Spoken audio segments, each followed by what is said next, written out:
Hello students, welcome to Adda 24/7 School. I'm Rebecca and in this video session I'm going to teach you a chapter which has been taken from the book Beehive. The name of the chapter is Reach for the Top.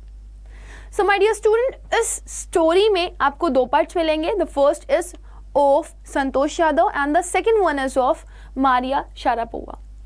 So इस video में हम part first cover करने वाले हैं and that is about Santosh Yadav. और ये जब chapter आप पढ़ोगे तो this is a motivational chapter because you will learn कि कैसे एक फीमेल, एक लेडी पूरे डिटर्मिनेशन के साथ, पूरे हार्डवर्क के साथ अपनी मंजिल को पा चुकी हैं. Right? So here we will cover the whole explanation of the chapter and we will learn all the hard words which will come in between. So as you can see here in this picture, this is Santosh Yadav and she is the lady who climbed the mountain twice. First in year 1992 and another in year 1993. And आपने mountain को अगर देखा हो तो mountain पे चढ़ने के कई सारे प्लेस होती हैं, कई सारी जगहें होती हैं. तो ये जिस जगह से चढ़ी थी, जिस फेस से चढ़ी थी, दैट वाज कांगशुंग फेस. राइट? तो इन्होंने अपनी डिटर्मिनेशन से, अपने हार्डवर्क से, अपनी परसिस्टेंस से लोगों को हैरान कर दिया और आज इन्होंने कई सारी लड़कियों के लिए एक एग्जाम्पल सेट किया कि if she can do, everybody in this world can do. ये एक बहुत ही ऑर्थोडॉक्स फैमिली से बिलोंग करती थी जहाँ पर लोगों के माइंडसेट बहुत छोटे हुआ करते थे, जहाँ पर लड़कों को रिस्पेक्ट दी जाती थी, लड़कियों को रिस्पेक्ट नहीं दी जाती थी. तो संतोष यादव ने अपने आप को हिस्ट्री में फेमस करके, इतिहास रच के लोगों को ये प्रूव कर दिया कि अगर आप किसी छोटी जगह से बिलोंग कर रहे हो, छोटी सोसाइटी से बिलोंग कर रहे हो जहाँ पे लोग बहुत ही कंजर्वेटिव सोच रखते हैं, तो भी आप अपनी जिंदगी में कुछ बहुत बड़ा कर सकते हो और बहुत कुछ अचीव कर सकते हो. So let us begin with the chapter, but before beginning of the chapter we will see कि what the writer is saying us to read us before. तो बेसिकली एक स्लाइड है जिसमें हमसे कहा जा रहा है think for a while and make a list of 3 to 5 person you idolise और admire very much for their achievements. Your idols may be from any sphere of life, sports, medicine, media और art और culture. तो आपसे कहा जा रहा है आपको एक लिस्ट बनानी है, उन पर्सन्स की लिस्ट बनानी है जिनको आप एडमायर करते हो, जिनको आप बहुत ज़्यादा अडोर करते हो, जिनको आप बहुत ज़्यादा सोचते हो कि नहीं ये एक तरह की इंस्पिरेशन है आपके लिए, आप इनको देख करके इनके नक्शे कदम पे आगे बढ़ सकते हो. राइट? तो जिनको आप अपना आइडल मानते हो या जिनको सबसे ज़्यादा एडमायर करते हो, आप 3 से 4 लोगों के नाम लिखो. ऐसे ही सारी क्लास को ये करना है और उन क्लास कि बच्चों को अपनी टीचर को ये नाम लिख करके देने हैं. तो आपकी जो टीचर हैं वो ये चूज़ करेंगी कि इसमें से टॉप 5 आइडल्स कौन से हैं जो एक्चुअली में हो सकते हैं और फिर उनके बारे में एक एक्टिविटी करते हैं. Right? It is mention over here. Your teacher will then discuss your choices you to find out who the top 5 idol of your class are. तो टॉप 5 आइडल्स कौन से होने वाले हैं वो आपकी टीचर आपको चूज़ करके बताएंगे. So this is basically the activity of the class, but I would suggest you to give me certain names जिनको आप अपना आइडल मानते हो और आप अपना आइडल उनको क्यों मानते हो वो आप मुझे मेंशन करके दो. Right? I would love to check your idols ताकि मैं आपके बारे में पता कर सकूं कि आप क्या बनना चाहते हो. राइट? तो ये किसी भी फील्ड से हो सकते हैं, sports, medicine, media, art, culture और व्हाट्सएवर, आप जिनको भी मानते हो. डजेंट मैटर कि अगर आप किसी एक्ट्रेस को पसंद करते हो तो क्यों पसंद करते हो, आप उनको अपना आइडल क्यों मानते हो. Right? You can right about that person also. So basically this is a kind of an activity जो कि आपको परफॉर्म करनी थी and I would love if you perform this activity because होना चाहिए, बचपन से ही हमारा कोई ना कोई आइडल होना चाहिए जिसको हम फॉलो कर सकें. हाँ, अगर आप ये सोचते हो कि मेरा कोई आइडल नहीं है, मैं अपनी खुद की आइडल हूँ, मैं अपने हिसाब से कुछ करना चाहती हूँ, कुछ अलग, कुछ different, so that also you can write in the comment section. Okay, now we will start learning Santosh Yadav कि कैसे उनकी फैमिली, किस फैमिली में उनका जन्म हुआ और किस तरह के हार्डवर्क उन्होंने अपनी ज़िंदगी में किए, किस किस चीज़ों को लेकर के वो आगे बढ़ी, कौन कौन से ऑब्स्टिकल्स थे, कौन कौन सी परेशानियां थी जो उन्होंने अपनी ज़िंदगी में झेली. So here the chapter start. The only woman in the world who scaled Mount Everest twice was born in a society where the birth of a son was regarded as a blessing and a daughter, though not considered a curse, was not generally welcome. So first of all, let me tell you that what is the meaning of the word blessing. Blessing refers to the boon, जिसको आप वरदान कहते हो. कर्स means a kind of शाप, जब आप किसी को कोसते हो, ठीक है, किसी के लिए बैड वर्ड्स इस्तेमाल करते हो. Then we have the word scaled. Scaled का मीन्स है climbed. So here we are learning about a lady named Santosh Yadav. Santosh Yadav जो कि बहुत फेमस है हिस्ट्री में फेमस क्यों है? क्योंकि ये एक इकलौती ऐसी वुमन थी जिन्होंने 2 बार माउंट एवरेस्ट को क्लाइम किया। ये कैसी सोसाइटी से बिलोंग करती हैं जहां पर अगर एक लड़का पैदा होता है तो उसको वरदान माना जाता है, लेकिन अगर एक लड़की पैदा होती है तो उसको अगर पाप नहीं मानते तो उसको जनरली वेलकम भी नहीं किया जाता। ना what is the meaning of the word welcome? Welcome का मतलब है स्वागत नहीं किया जाता, उसका खुशी खुशी एक्सेप्ट नहीं किया जाता। सो आज भी इंडिया के कई सारे पार्ट्स में इस तरह की ट्रेडिशन जो है वो चल रही है, परंपरा चल रही है कि अगर लड़की पैदा होती है तो खुशी नहीं मनाई जाती, लेकिन लड़का पैदा होता है तो सब बहुत ज्यादा खुश हो जाते हैं, राइट? अब आप जैसे यहाँ पर एक पिक्चर देख सकते हो, this pink one is for girls and the blue one is for boys. तो आप देख रहे हो लड़के का पल्ला भारी है और लड़की का पल्ला हल्का है, क्योंकि लड़की को वैल्यू ही नहीं किया जाता, लड़की को कुछ समझा ही नहीं जाता। कई जगह पे तो ऐसा होता है कि लड़की होते ही मार दी जाती है, और अगर नहीं भी होता ऐसा तो उनको उतनी अच्छी एजुकेशन नहीं दी जाती। So basically there is a kind of discrimination. जिस सोसाइटी में वो रहती थी वहां पे लड़के और लड़कियों में भेदभाव होता था, लड़कों को रिस्पेक्ट मिलती थी, लड़कों को इज्जत मिलती थी, लेकिन लड़कियों को इज्जत उतनी नहीं मिलती थी। When her mother was expecting Santosh, expecting मतलब was pregnant, right? When Santosh Yadav was in her womb. तो जब संतोष यादव की मदर प्रेग्नेंट थी, संतोष यादव उनकी पेट में थी, a traveling holy man giving her his blessings. तो एक आदमी था जो कि बेसिकली यात्री था। अब होली मैन कौन होते हैं? जो दान मांगते हैं किसी तरह का, ठीक है, ऋषि मुनि टाइप का कोई उनके सामने आया, दैट वाज अ ट्रैवलर, और उनको बोला कि तुम्हारे लड़का होगा, right? Assume that she wanted a son, क्योंकि वो ऐसा एस्टिमेट कर रहा था, ऐसा अनुमान लगा रहा था कि इनको एक औलाद चाहिए और औलाद इनकी बेटा चाहिए। सो अब आप समझ सकते हो ऋषि मुनि की मेंटालिटी से कि वहां के ज्यादातर लोग जनरली ये चाहते थे कि उनको बेटा हो, और ये माइंडसेट उसको पता था, इसी वजह से ये ट्रैवलर उनको ब्लेसिंग दे रहा है, उनको बूंद दे रहा है कि देखो तुम्हारे यहाँ इस बार बेटा ही होगा। But to everyone's surprise, the unborn child's grandmother, who was standing close by, told him that they did not want a son. अब सब लोगों को ये जान करके बड़ी ही हैरानी हुई, वो लड़की जो अभी पैदा भी नहीं हुई थी, संतोष यादव, उनकी जो ग्रैंड मदर थी, उन्होंने चीख चीख करके सबको बता दिया, देखो हमको बेटा नहीं चाहिए। तो सब लोग ये सुनकर के बड़े हैरान हो गए, ओ आपको बेटा नहीं चाहिए? तो वहां पर ये बहुत बड़ी बात थी कि किसी को बेटा नहीं चाहिए, क्योंकि हर कोई बेटे को ही वेलकम करता था। तो ग्रैंड मदर उनकी मदर के जस्ट बगल में खड़ी हुई थी, उन्होंने बोला नहीं हमको बेटा नहीं चाहिए, हमें किसी भी बेटे की जरूरत नहीं है, सो आप हमें बेटे का वरदान मत दीजिए। तो जैसे कि सब लोग हैरान हो गए थे, वैसे ही this holy man was also surprise, because everyone was surprise कि ये बेटे की डिमांड नहीं कर रही है। तो होली मैन भी सरप्राइज हो गया, ये कैसी बात है, इस जगह पर रहते हुए आप बेटे की डिमांड नहीं कर रहे हो। खैर, nevertheless, instead of he gave the requested blessing. जिस तरह की रिक्वेस्ट उनसे करी गई थी उन्होंने वही ब्लेसिंग दे दी। मतलब हो सकता है कि जो ग्रैंड मदर थी संतोष यादव की, उन्होंने ये बोला हो कि बेटी की चाहत है बेटी हो जाए। तो खैर उन्होंने जो रिक्वेस्ट किया गया था वैसी ब्लेसिंग दे दी, और देखो किस्मत कितनी अच्छी थी। As destiny would have it, the blessing seems to work. ऐसा लग रहा था जैसा किस्मत इनके साथ हो, वरदान ने काम किया, ब्लेसिंग ने काम किया, और संतोष यादव का जन्म हुआ। संतोष यादव जिन्होंने आज अपने माँ बाप का नाम इतना रोशन कर दिया, जो हिस्ट्री में इतनी ज़्यादा फेमस हुई, और आज भी उनके पेरेंट्स कहीं भी होंगे तो उन पर गर्व महसूस करते होंगे, राइट? तो बेसिकली किस्मत ने उनका साथ दिया, किस्मत उनके साथ थी। संतोष यादव का जन्म हुआ, एक डिटरमिन लेडी, एक हार्ड वर्किंग लेडी, एक ऐसी लेडी जो हिस्ट्री में फेमस हुई। So Santosh was born the 6th child in a family with 5 sons, a sister to 5 brothers. She was born in the small village of Joniawaz of Rewari district in Haryana. तो आप देख सकते हो संतोष यादव 5 भाइयों में इकलौती बहन थी, यानी कि ऑल टोटल ये लोग कितने भाई बहन थे? 6।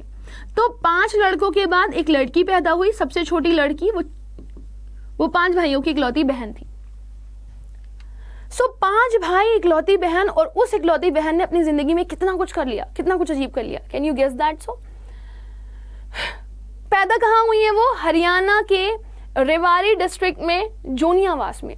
तो आप ये देख सकते हो, ये मैप है हरियाणा का। अब हरियाणा के ये रेवाड़ी डिस्ट्रिक्ट में जोनियावास में पैदा हुई हैं। तो अब यहाँ से आपको क्या चीज़ पता चलेगी कि ऐसा नहीं है कि अगर आप किसी छोटी जगह से बिलोंग करते हो तो आप वर्ल्ड में फेमस नहीं हो सकते। You can also be famous in the world just like Santosh Yadav.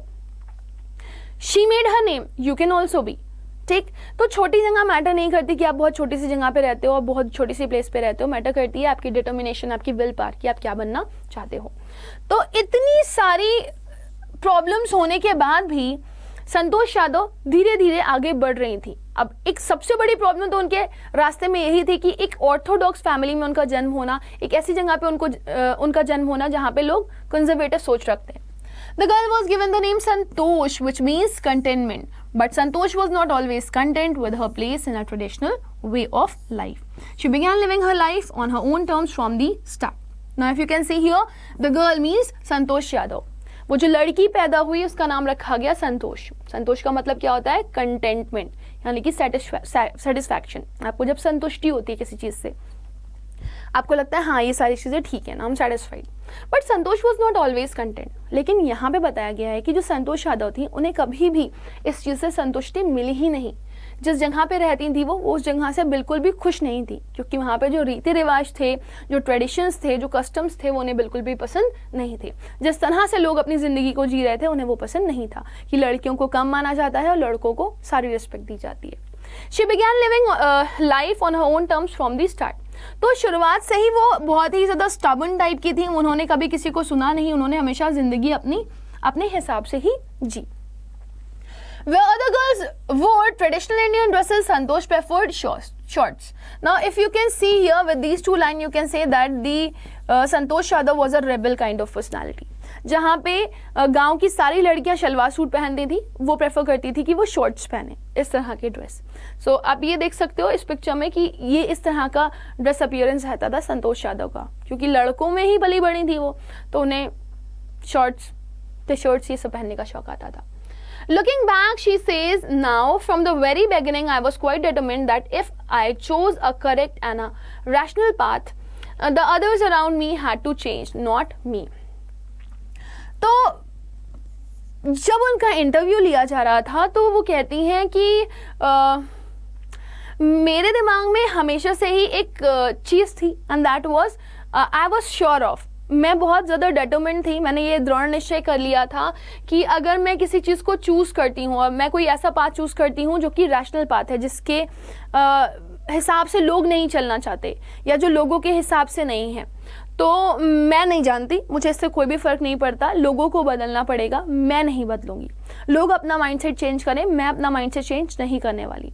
So she was very firm on her decision, she was very determined, she was very tenacious on her decision कि जो भी हो, बदलना मुझे नहीं है, बदलना दूसरों को है, दूसरे के माइंडसेट को है, मैं तो अपने हिसाब से ही चलने वाली हूँ। Santosh parents were affluent landowners who could afford to send their children to the best school, even to the country's capital, New Delhi, which was quite close by. ना यहाँ पे बताया जा रहा है, ऐसा नहीं है कि संतोष यादव बहुत गरीब फैमिली से बिलोंग करती थी। संतोष यादव के घर वाले अच्छे खासे पैसे वाले थे, तो अच्छी जगह पे वो पढ़ाई लिखाई कर सकती थी।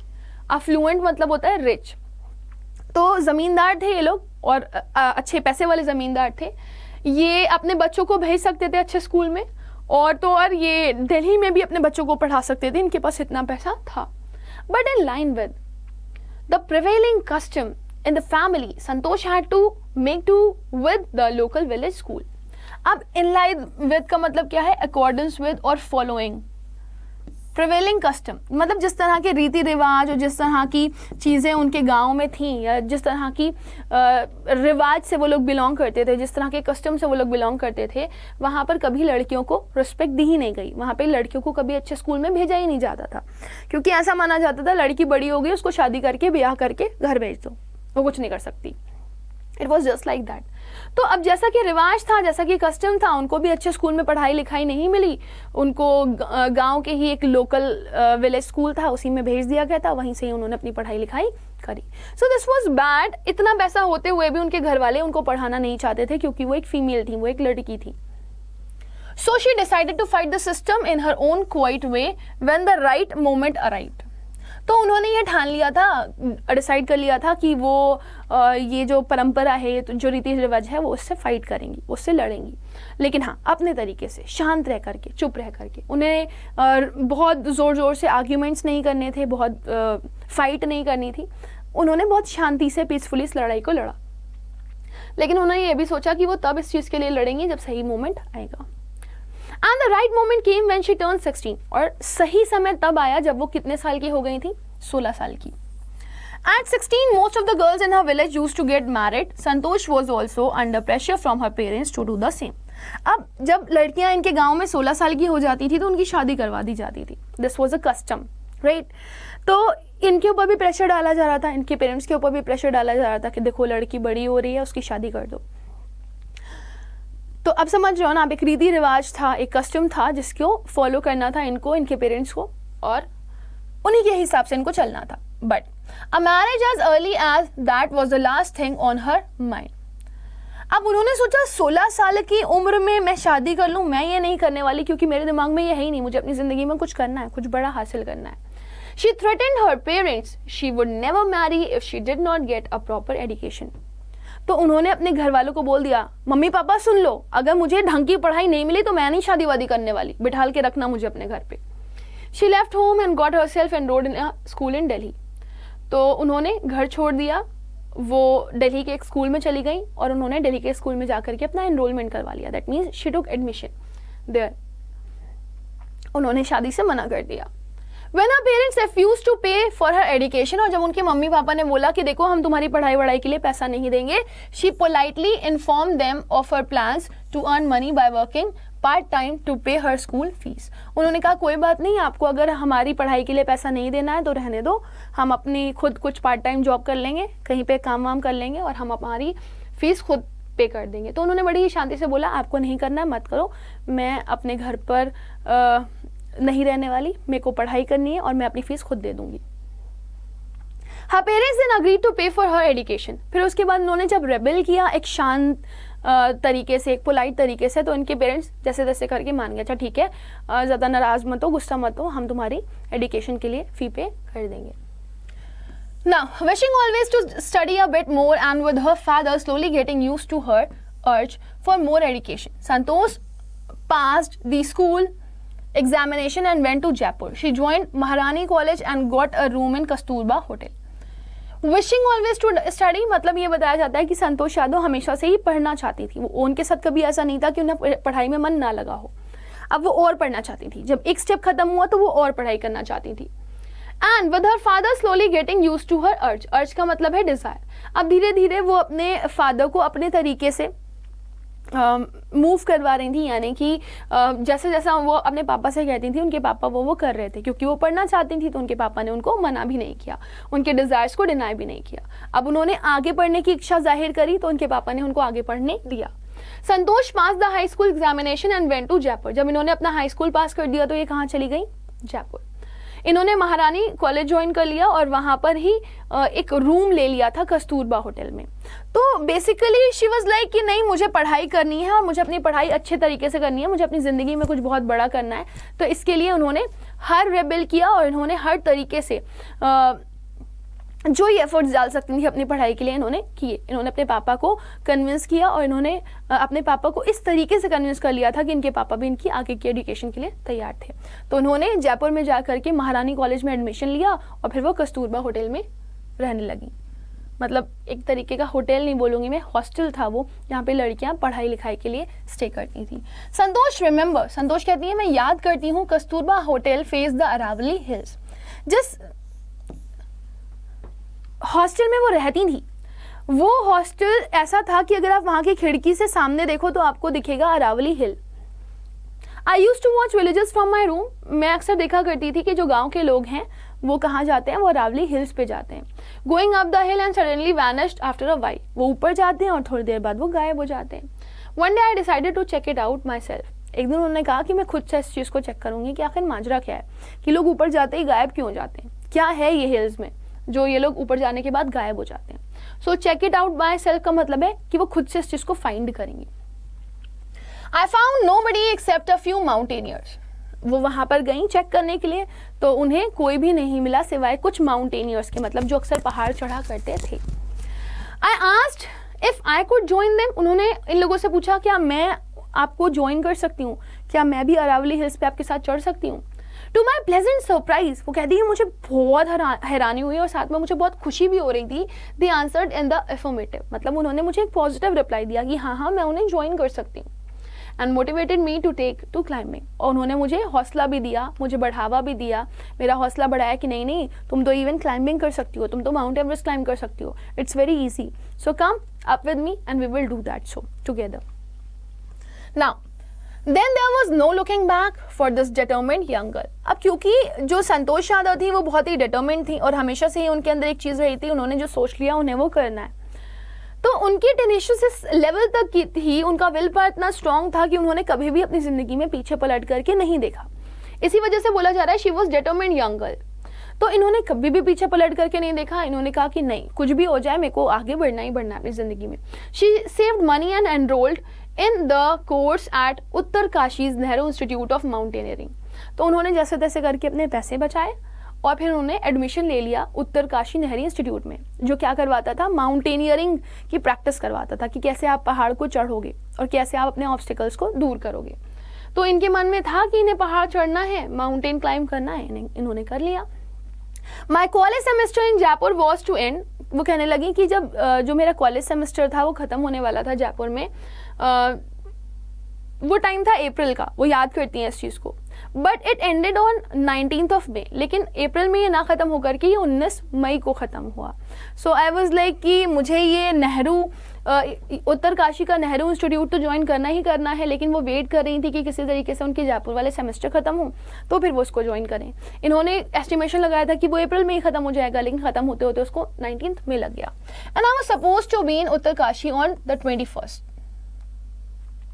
अब इनके दिमाग में था अच्छा ठीक है 19 मई को मेरा सेमेस्टर एंड हो गया है, अब 21 तारीख तक मुझे जैसे तैसे करके उत्तरकाशी में पहुंच जाना है। So I did not go back home.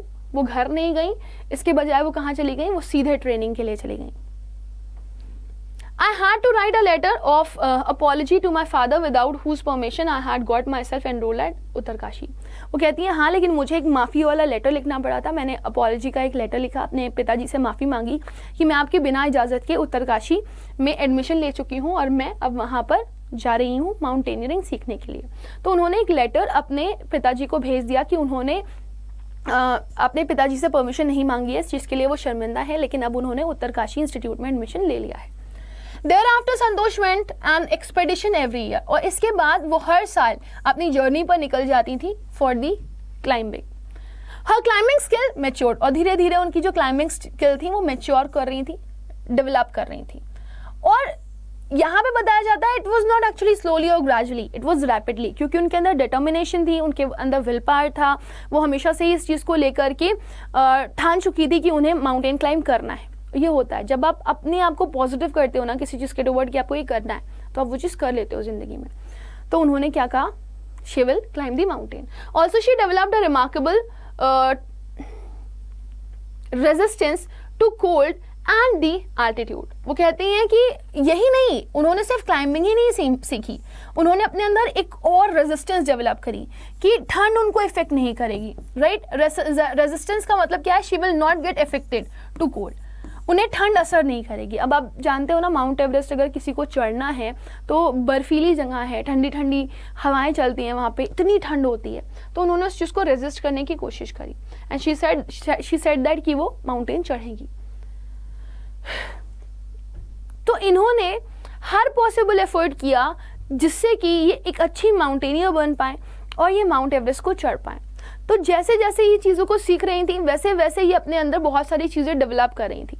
जैसे जैसे हम अपनी ज़िंदगी में एक स्टेप आगे जाते हैं ना, हम कुछ नया सीखते हैं और वो हमारे अंदर कॉन्फिडेंस बिल्डअप करता है और हर चीज़ को लेकर के कॉन्फिडेंस बिल्डअप करता है। Equipped with an iron will. अब यहाँ पे बताया जा रहा है कि उनके अंदर एक आयरन विल थी, मतलब लोहा लाट इच्छा शक्ति।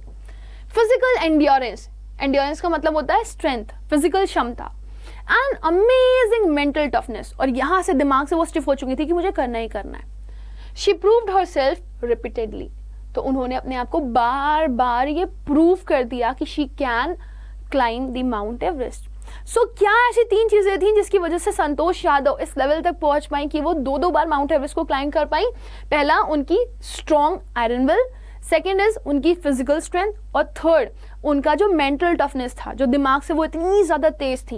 ये 3 चीज़ें अगर ना होती तो वो शायद कभी भी माउंट एवरेस्ट क्लाइंब ना कर पाती।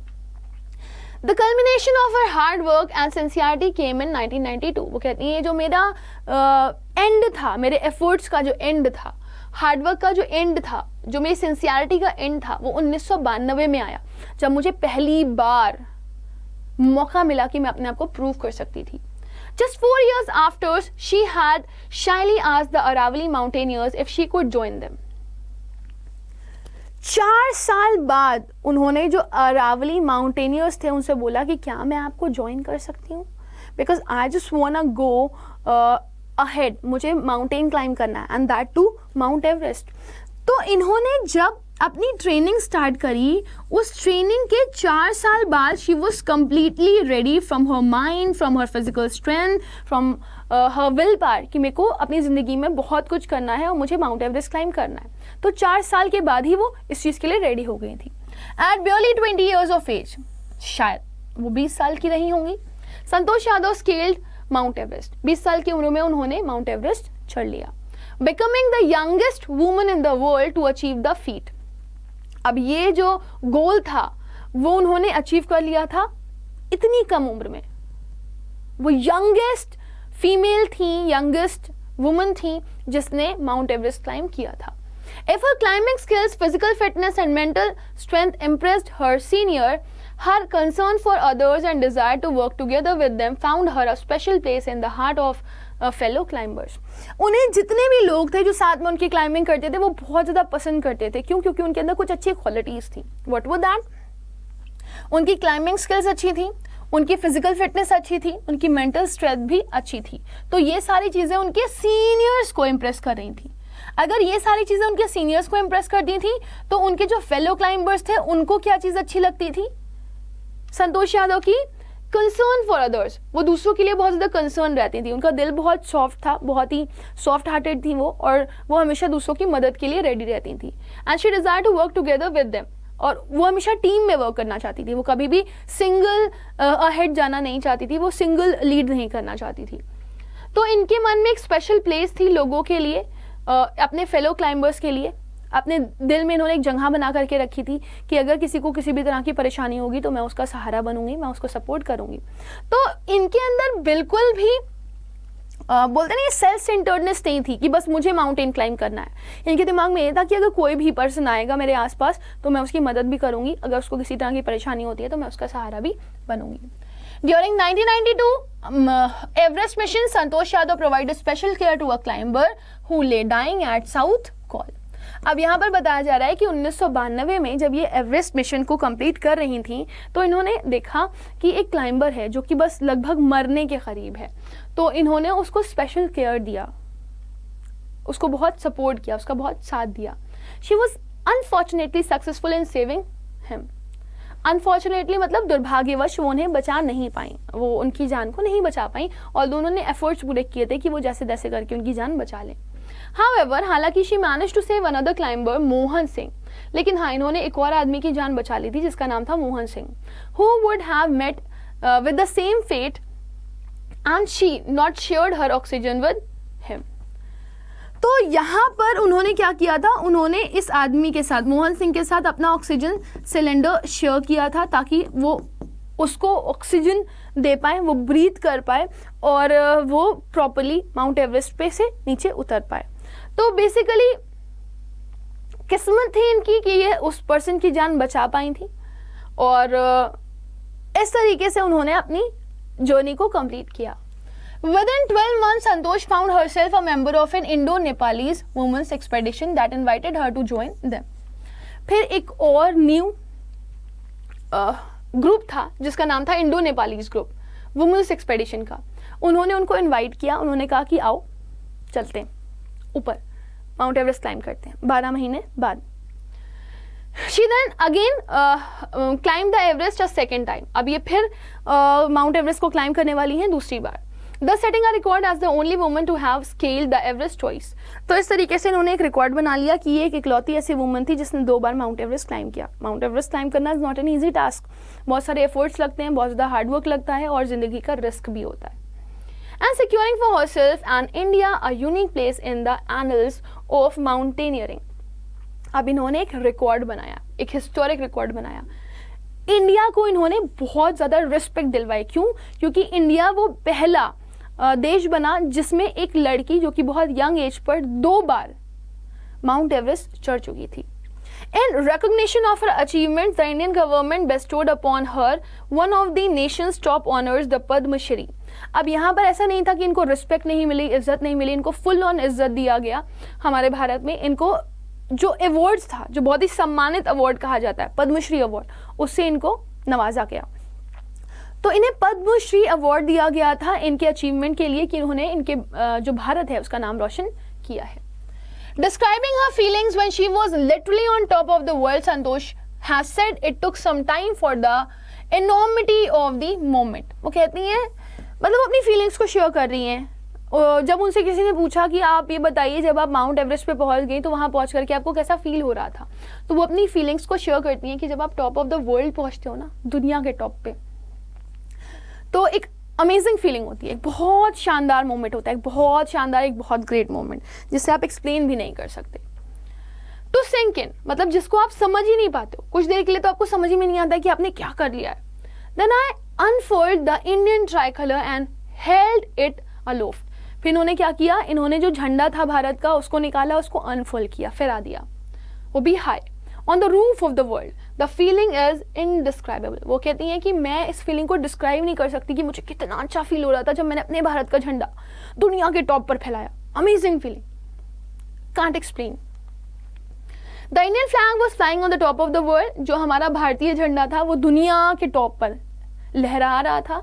It was truly a spiritual moment. I felt proud as an Indian. ये सच में एक स्पिरिचुअल मोमेंट था और मुझे अपने भारतीय होने पर गर्व था। Also a fervent. Fervent means having strong and sincere feeling. Environmentalist Santosh collected and brought down 500 kilograms of garbage from the Himalayas. तो अब यहाँ पर आपको एक और चीज़ पढ़ने के लिए मिलेगी कि क्योंकि जो संतोष यादव थी वो बहुत ही ज़्यादा कंसर्न थी इस चीज़ को लेकर के कि उन्हें झंडा फहराने के अलावा एनवायरनमेंट का भी ध्यान रखना है। तो बहुत सारे लोग जब जाते हैं ऊपर तो बहुत सारा कचरा कर लेते हैं, तो वो कचरा समेट करके लाई थी। And it was near about 500 kilograms of garbage.